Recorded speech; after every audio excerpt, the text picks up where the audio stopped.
The storm didn't announce itself with thunderclaps or ominous clouds. It arrived in a plain white envelope.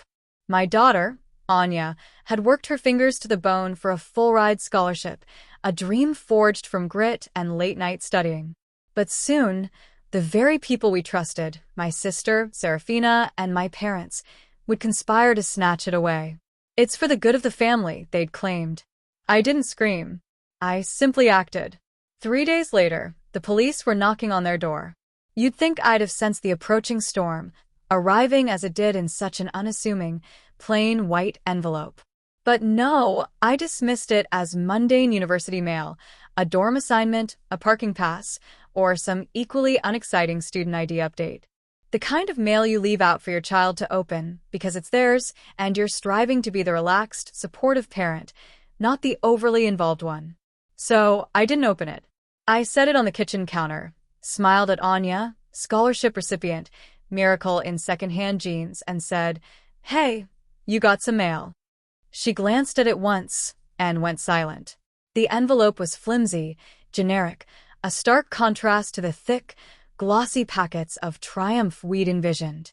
It reeked not of celebration, but of bureaucratic mundane. "Please complete this form," or "notice of insurance lapse." Anya said nothing. Her silence was a heavier weight than any scream. She simply picked it up, her movements unnervingly quiet, and disappeared down the hall into her room. I went back to stirring dinner. Pasta, I think. I can't quite remember, because that's when I heard her say, "Mom." Her voice, when it came, was a brittle shard, sharp and sudden, like a branch cracking under impossible strain. I turned off the stove and followed the sound down the hallway. The door was ajar. She sat hunched on the edge of her bed, clutching the letter as if it might spontaneously combust if she dared release it. She didn't utter a word, just handed it to me. I had to read it twice for the meaning to truly sink in. "We acknowledge your decision to decline the scholarship. Your award has been reallocated to the next qualifying candidate." A laugh escaped me, but it was hollow, disbelieving, the kind that bursts forth when your brain simply can't process the words your eyes are seeing. I turned to Anya. "You didn't decline anything, right?"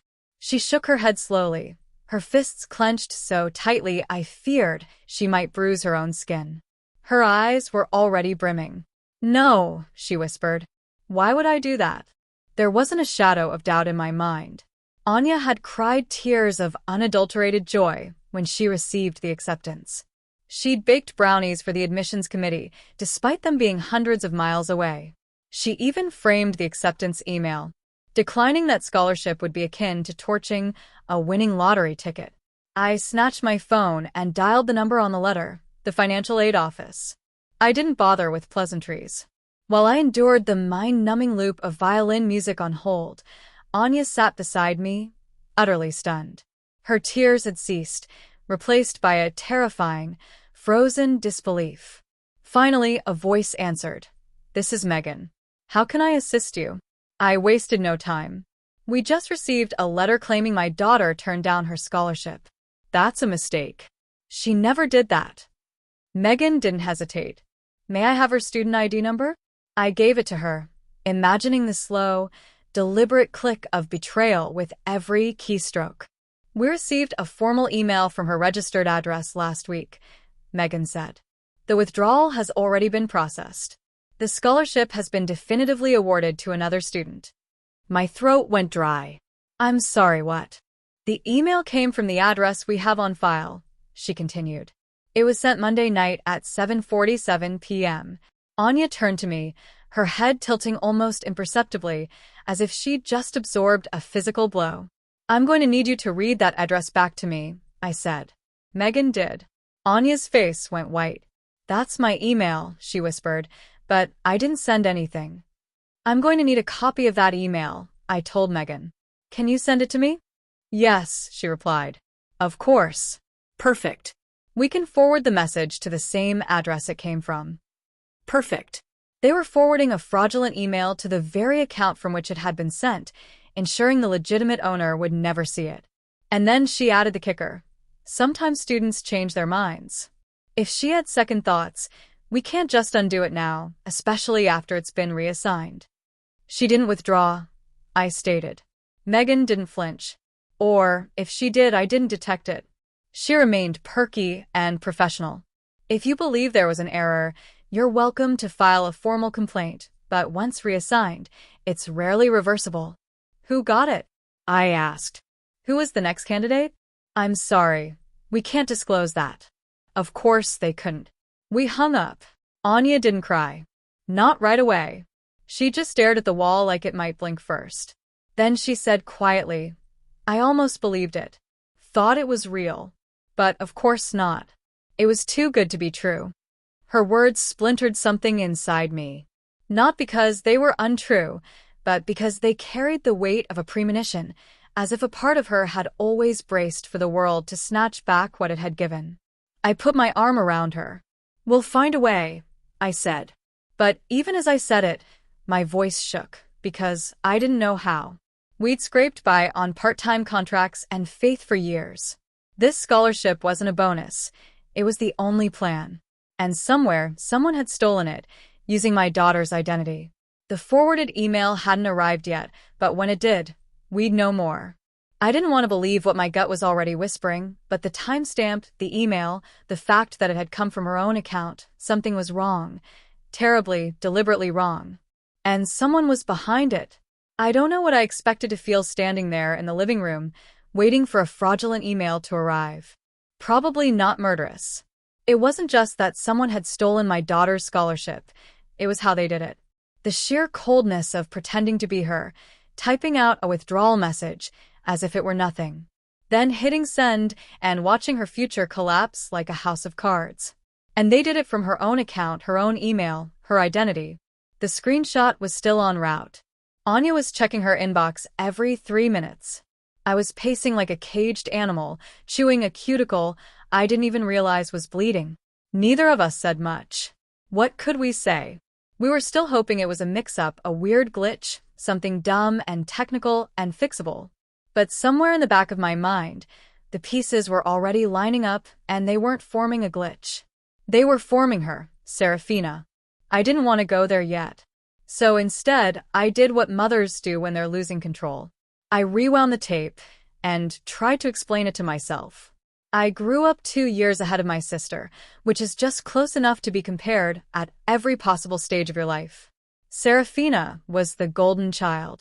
Not overtly, of course. My parents weren't cartoon villains, but a subtle, unspoken second set of rules always seemed to orbit her. If I neglected the trash, I was lazy. If she did, she must have been distracted. If I cried, I was dramatic. If she wept, she was sensitive and needed comforting. If we fought, well, don't use your little sister as an excuse. She's younger. You should know better. I learned early that resistance only tightened the chains. So I surrendered, let her claim the last cookie, the benefit of the doubt, the perpetual spotlight. Fine, whatever. I built my life outside the favoritism radius. We both grew up, had daughters at almost the same time. And for a while, I let myself believe things were different. Anya and Alara were genuinely close, almost inseparable. Same school, same after-school programs, same goofy photos and matching pajamas. We raced them side by side, lived in the same town, shared babysitting tips, holiday tables. Our parents doted on them both. Or almost both. It was subtle, like everything else. Anya was lauded for her quiet kindness, Alara for her effervescent spark. Anya was the responsible one, Alara the natural leader. Anya cleared the dishes, Alara charmed everyone and forgot them, a lapse somehow deemed equally valuable. And when Alara messed up, when she got caught cheating on a vocab quiz or snapped at a teacher, it was stress, pressure, teenage hormones. When Anya cried after a bad day, she was sensitive, needed to toughen up. So I brushed it off. They were kids, and the girls loved each other. Alara came over for sleepovers. Anya helped her with homework. They swapped books and inside jokes and shared Spotify playlists like a pair of nerdy twins. Anya even helped Alara with her scholarship essays because, yes, both girls applied for the same full-ride program. It was a long shot, nationally competitive.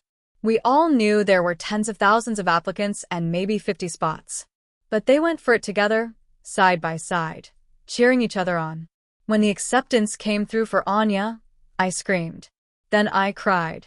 Then I panicked a little because I realized she might actually be leaving and I wasn't ready. But Anya didn't do any of that.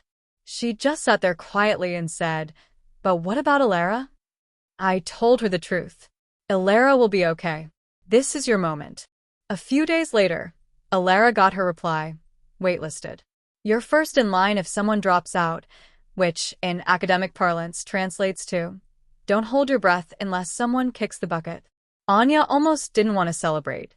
"It just feels mean, like I'm gloating." I told her, "You earned this. And Alara's proud of you." And it seemed like she was.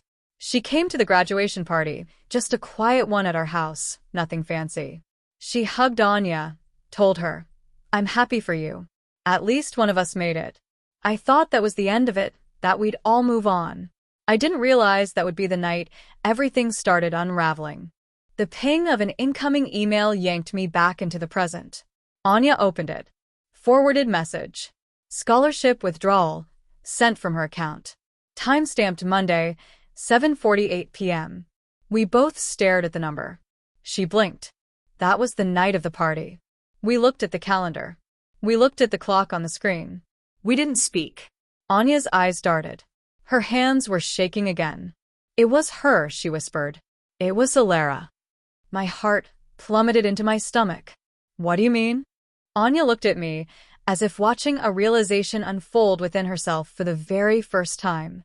"She asked to borrow my phone," she whispered. "Said hers was dead. Said she needed to call her boyfriend." A pause. I unlocked it for her. A longer pause. She was gone for 10 minutes. I didn't breathe. Neither did she. We just sat there in the quiet of that realization, watching the floor like it might offer a solution. I remembered watching them laugh together that night. I remembered Anya doing Alara's makeup, helping her pick out a dress, offering to take photos on the good phone so Alara would have better lighting. Anya let her borrow her clothes. Let her borrow her confidence. Let her borrow her trust. And her phone. She didn't stab her in the back. She borrowed the knife. There's a silence that descends after betrayal. Not the peaceful quiet, but a loaded, suffocating hush where even your thoughts feel like shouts because they don't want to make it worse. That was our house the night Anya remembered. She sat curled up on the couch, staring straight ahead like she was watching her whole life rerun through static. I sat across from her holding the email, the one she supposedly sent from her phone.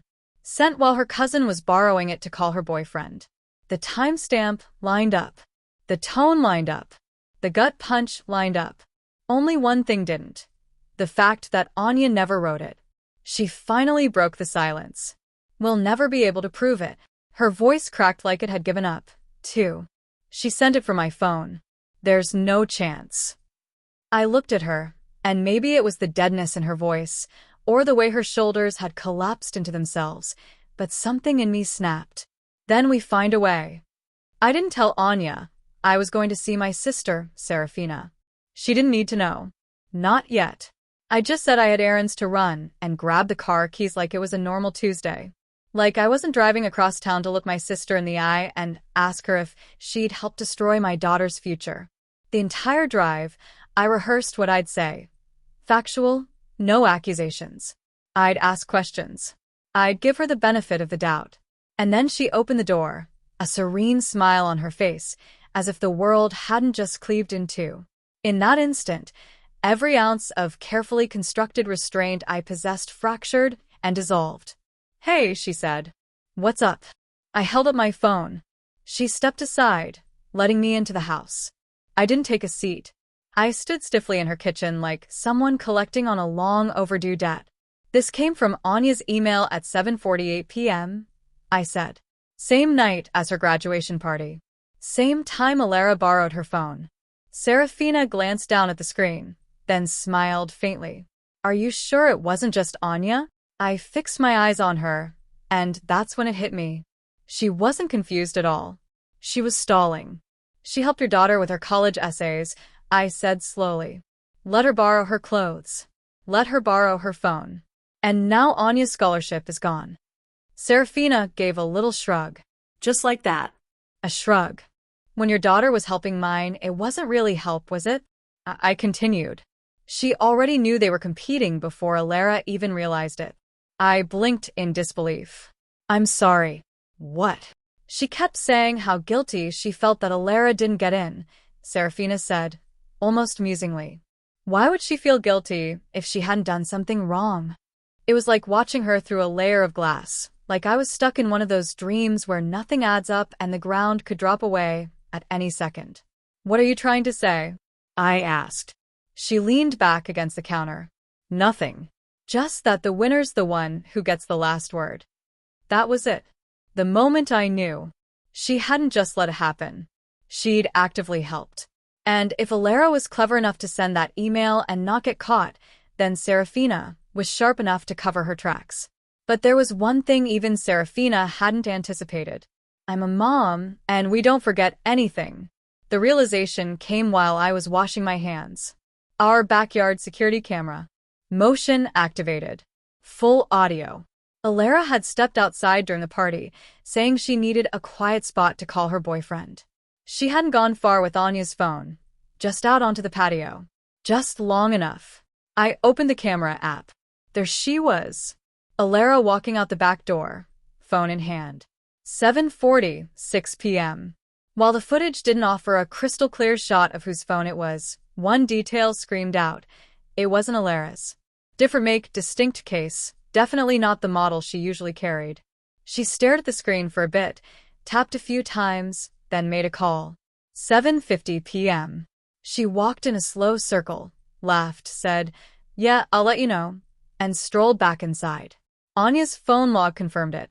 One outgoing call to Alara's boyfriend, made moments after the email had been sent. She'd sent the email and followed it up with the call, one action to conceal the other. It wasn't quite a smoking gun, but it was close enough to load one.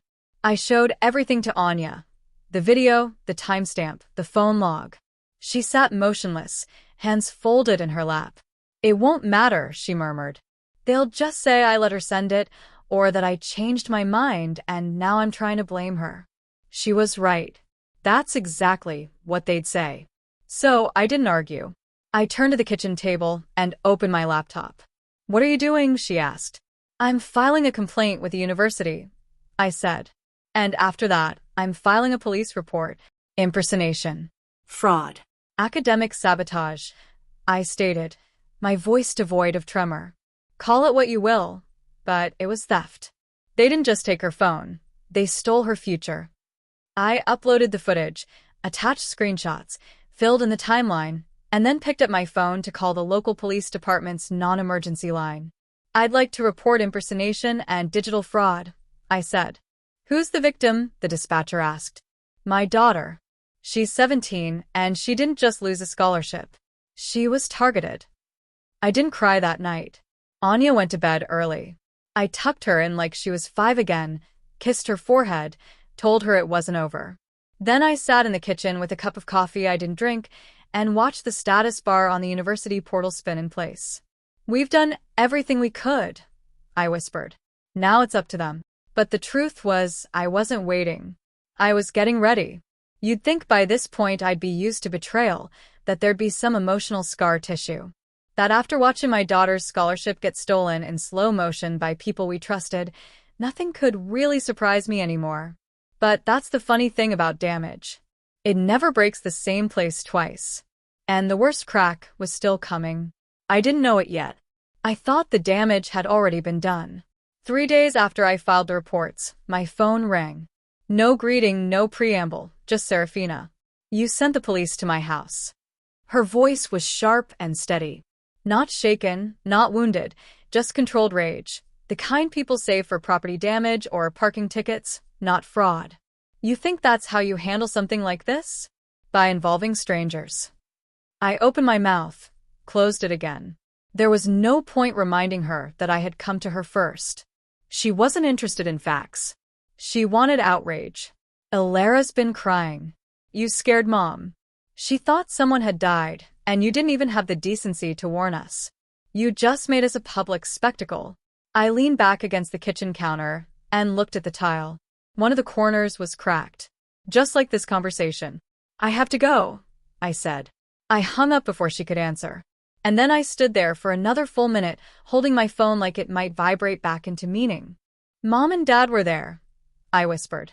Anya was in the next room, refreshing her inbox. The university still hadn't replied. She looked up. What? Nothing, I lied. Get your shoes. We're going to see Grandma and Grandpa. She blinked. Yes, we brought pancakes.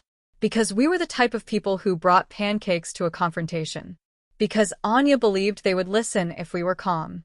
Because I believed, at least half-deludedly, that our only challenge would be convincing them that if we just walked them through it gently, they'd understand. They'd take our side. They'd be shocked. They'd hold Anya and say, "We didn't know. We're so sorry. God, we were stupid." They greeted us like it was any other morning. Puffy hugs. My mother commented on Anya's new shoes. My dad asked if we wanted orange juice. We sat at the kitchen table. I pulled out the folder. Before we say anything else, we need you to look at this. They did. Quietly, with too much composure. First the email, then the timestamp, then the security footage of Alara outside with Anya's phone, the call log, every page in order. Anya sat beside me, hands folded, knuckles white. She looked like she was trying not to breathe too loudly. When my mother finally spoke, she didn't look at me. She looked at Anya. She's just a child. My mother's voice was soft, but the words were a hammer blow. That was the moment I knew. She's 17, I said, and she committed fraud. My father set down the papers. She made a mistake. Maybe a poor decision. But she's a good kid. I blinked. You think she did it? They looked at each other, then back at me. We thought you might come, my mother stated, her voice unnervingly calm. We've discussed it. All of us. The words hit like glass. All of us? Serafina, after you told her what you found. I couldn't move. My jaw clenched so hard it clicked. You knew. We didn't do anything, my father said quickly. We just agreed. Agreed to what? My mother didn't flinch. That Alara needed it more. Anya stood up. Her hands were shaking now. You helped her take it from me? No one took anything. My mother snapped, her voice rising for the first time. It stayed in the family. That's when I stood too. It didn't stay in the family, I retorted, my voice sharp. It was stolen. She was devastated, my father said. We knew you'd take it badly, so we didn't say anything. She's not as strong as Anya, my mother added. We thought Anya would understand. And Anya made a small sound, like laughter without joy. So, you just let her lie? We didn't want this to get ugly, my father said. You involved the police. What did you think would happen? I thought I'd find out who betrayed us. You already knew, my mother said. I looked at her, truly looked, and something inside me, a vital connection, simply severed, like a switch being thrown. We left without finishing the pancakes that night. I blocked their numbers, all of them. No speeches, no text goodbyes. I just hit the button and watched the screen go clean. Anya didn't speak for hours. Then she opened the family group chat, scrolled until she found the last message from my dad, some meme about family loyalty. She uploaded 4 files, a screenshot of the withdrawal email, a screenshot of the call log, a still frame from the security video, and a terse message. Alara sent the email from my phone. Serafina helped. Our grandparents knew. Believe it or not, this is what happened. She didn't wait for a response. We both knew we wouldn't get one. The university still hadn't responded. Anya was called in twice more for follow-up clarification. The start of term was 5 days away. We had nothing. No scholarship, no financial aid, no fallback plan. It's not even about the money anymore, Anya said one night. It's the fact that they looked at me and decided I wasn't worthy. I didn't know how to answer because she wasn't wrong. 2 days before orientation, I got a message. It was a quiet, discreet message from a cousin I hadn't spoken to since a family funeral. I saw what Anya posted. I forwarded it to someone. Hope that's okay. It was more than okay. It was the only thing we had left. The following afternoon, we got the call. I'm calling from the Hope Bridge Foundation. We've reviewed Anya's story. We'd like to fully cover her tuition, effective immediately. I didn't cry. At least, not right away. Not until I hung up. Not until I turned and saw Anya curled up on the couch, arms wrapped tightly around her knees. You're in, I whispered. Anya stared at me as if I'd spoken an ancient, forgotten tongue. We did it. No, I corrected her, a soft smile finally breaking through. You did. The next morning, she zipped her bag and stood by the door. I really thought they broke me, she said. I looked at her, exhausted, but unshaken. Steady and strong. Then look at yourself now. The investigation moved quickly. Within weeks, Alara was formally charged with computer misuse, identity theft, and academic misconduct. The university expelled her and voided the scholarship altogether, pending final outcomes, but effectively done. She was barred from receiving any future academic funding. Her name was added to a list no parent ever wants to see. And then came the twist no one saw coming. During her questioning, Alara cracked. She confessed it hadn't been her idea. It was her mother's. Serafina, who once professed she'd do anything for her daughter, proved herself true to her word, in the darkest sense. She, too, was found guilty, sentenced to community service, a hefty fine, and a year of probation. In court, she cried, spoke about damage to her reputation. Reputations she chose to protect instead of the truth. As for Alara, she was assigned to clean the downtown bus terminal every Saturday. Anya, and I saw her there once. She never looked up. We walked right past her. Anya's original scholarship was never reinstated, but in the end, she received something even better. Now she's on campus, not hiding, not shrinking. She tutors 2 evenings a week, joined the debate team, and has already received an invitation to a summer research project. Sometimes when I watch her across the kitchen table, I catch glimpses of something returning, like a match just beginning to light. Confidence. Joy. Strength. She still doesn't bring up her aunt or grandparents, and I don't press. No contact completely. I never send a goodbye. I blocked every one of them. Sometimes silence says more than words ever could. They had sought to erase her future. Instead, they had merely penned the bitter ending to their own.